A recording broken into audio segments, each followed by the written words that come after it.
प्रिय सज्जनों, संसार में हम लोगों ने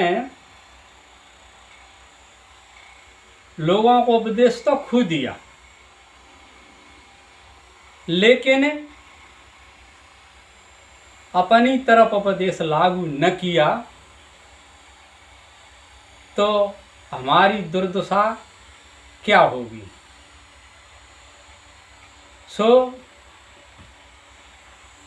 एक आला की तर्ज में थोड़ा निर्देश करते हैं, क्यों कि कानून उपदेश गृहस्थों पे भी होता है और संतों पे भी होता है। यदि संत गलत कर्म करे तो कानून उस पर भी लागू रहता है। इसलिए थोड़ा सा निवेदन कर रहे हैं।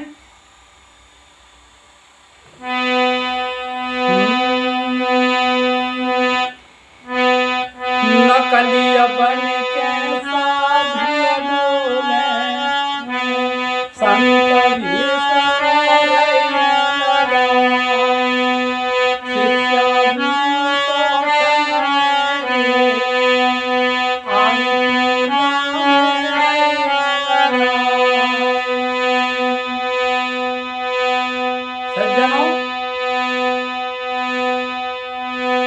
संसार में सभी प्रकार के साधु घूमते हैं, लेकिन असली जो साधु में वैरागमान त्यागवान रैनी रस में रमे हुए बहुत कम नजर में आते हैं। और घर के दुख कारण अथवा संतों का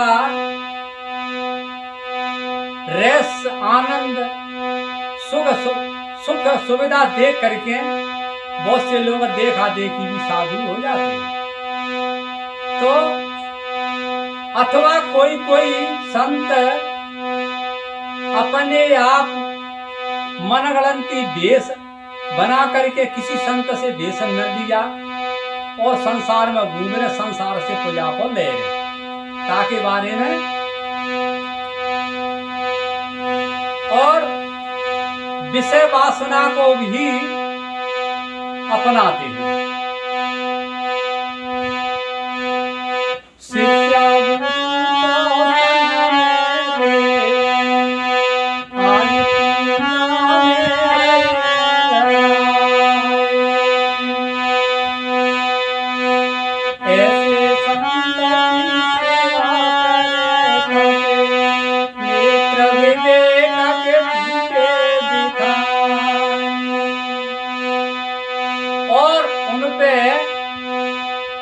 अपने मन पे काबू नहीं हो पाता है तो किसी शिष्या को लेकर के और संग में घूमते हैं। सदगुरु कबीर साहब ने तो बीजक में कह ही दिया है, सुंदरी न सो है सनकादिक के साथ और कभम का दाग लगा वहीं कारी हाड़ी हाथ। कारी हाड़ी को हाथ में लेकर के घूमोगे तो कभी न कभी काला दाग लगाई देगी। आगे क्या है, नीचे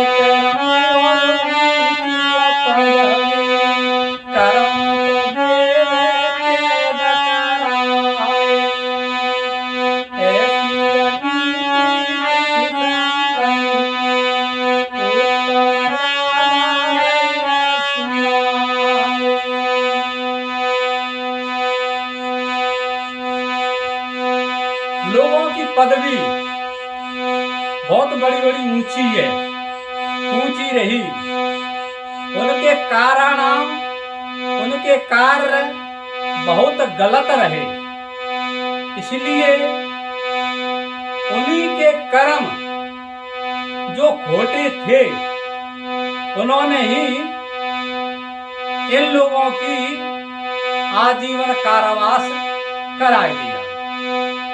तो उनको सच्चा पारक का शोध बोध न हुआ, न किसी पारकी संत की शरण में जाकर के और उनसे निर्णय अच्छी तरह से नहीं लिया, पारक सिद्धांत को नहीं जाना। और अब एक छोटा सा शब्द में निवेदन करते हैं, नवदक शब्द के माध्यम से। क्या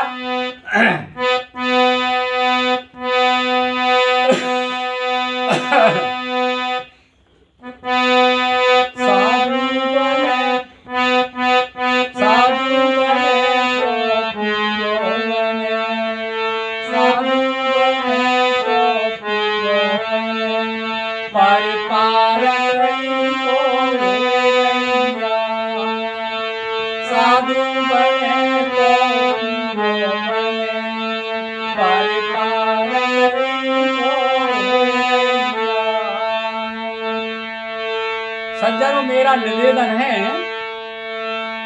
कि साधु बने तो 100 में से 100% सच्चा नहीं बन पाए तो 75, 50 या 25% तो बनना चाहिए।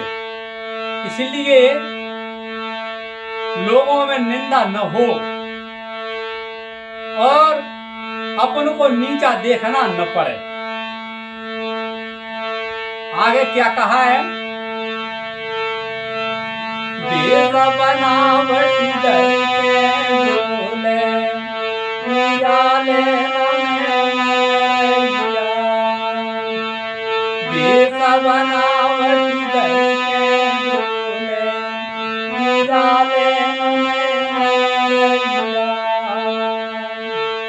केवल ऐसे संतों को काय से मतलब है? भेष अपने आप धारण करके और किसी किसी संत का नाम ले दे झूठा, मैंने उसी से भेष धारण किया है, उस संत का कोई लता पता नहीं, ऐसे संत का नाम ले देती। तो उनको क्या है कि केवल संत की समाज में जाकर के और आसन पे बैठ करके और केवल पूजा का ही उनका उद्देश्य रहता है और त्याग वैराग का कोई मतलब नहीं।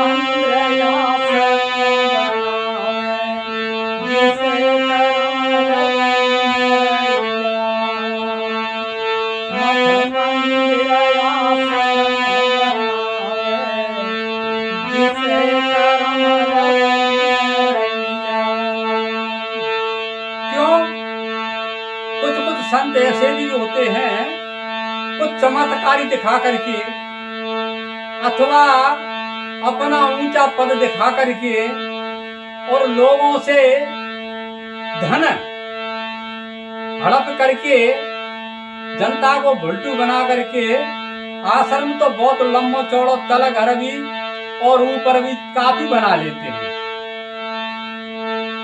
लेकिन उनकी दृष्टि, उनके कारनामा, उनकी नीति विषय कर्म में अधिक लवलीन रही। तो उनकी क्या दुर्दशा हुई?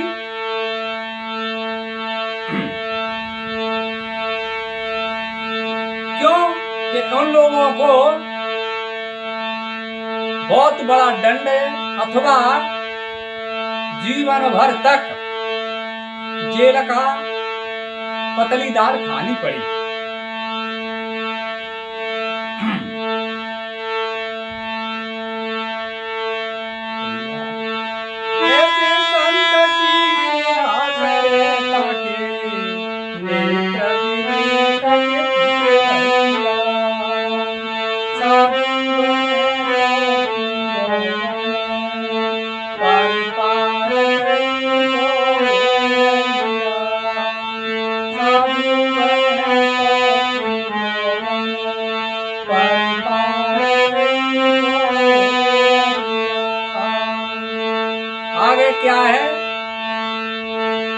प्रवक्ता तो घेरे बनी गए, बिलकी दृष्टि काया।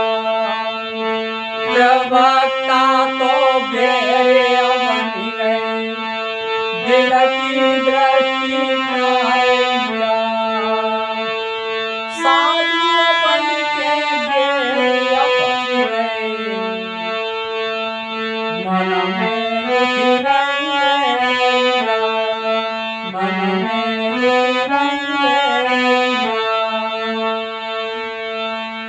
क्या हुआ? प्रवक्ता तो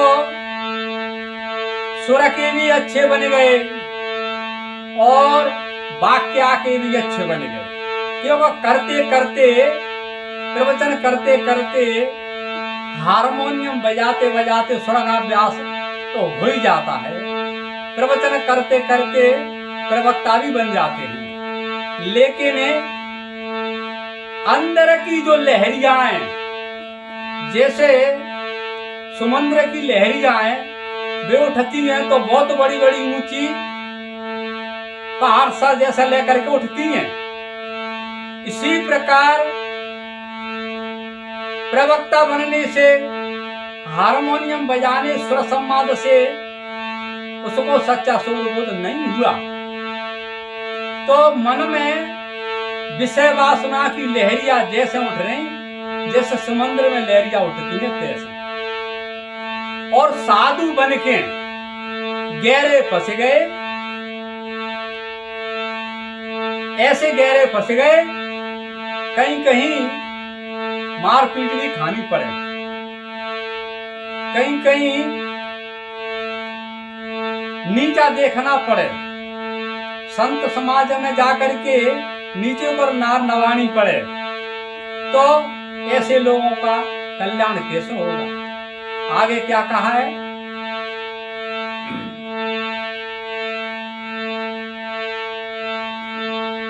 देश बनायो जगत को, शिक्षा गुरु सरैया।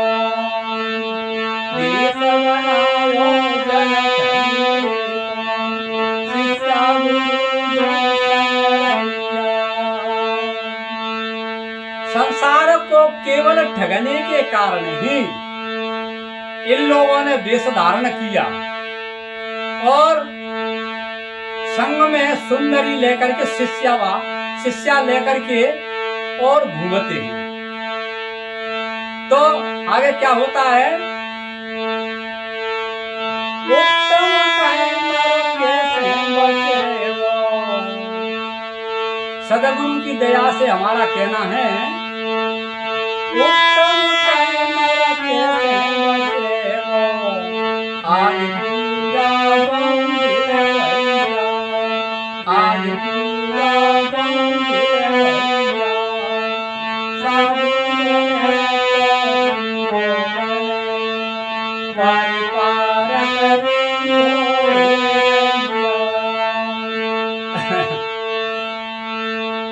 सदगुरु की दया से कहना है कि जब आग और घास दोनों भेले हो गए तो जलेगा, बचेगा नहीं। इसलिए साधु होना अच्छा बुरा नहीं है, लेकिन अपनी मर्यादा के अनुसार रहना।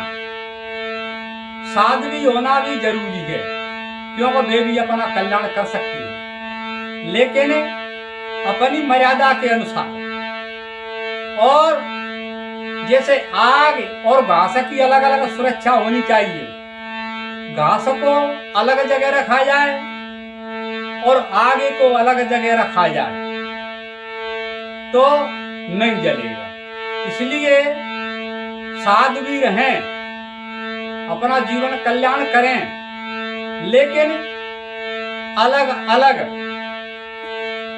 निवासों में रहें, अलग अलग जगह रहें, सम्मिलित न रहें, तो दोनों का उद्धार है, कल्याण है।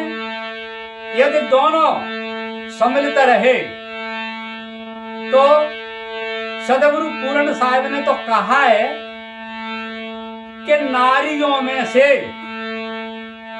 5 साल की बच्ची से लेकर के और 90 साल की बुढ़िया तक विश्वास न करो, और तरुणी किशोर अवस्था की नारियों के तो नजदीक भी नहीं बैठना चाहिए।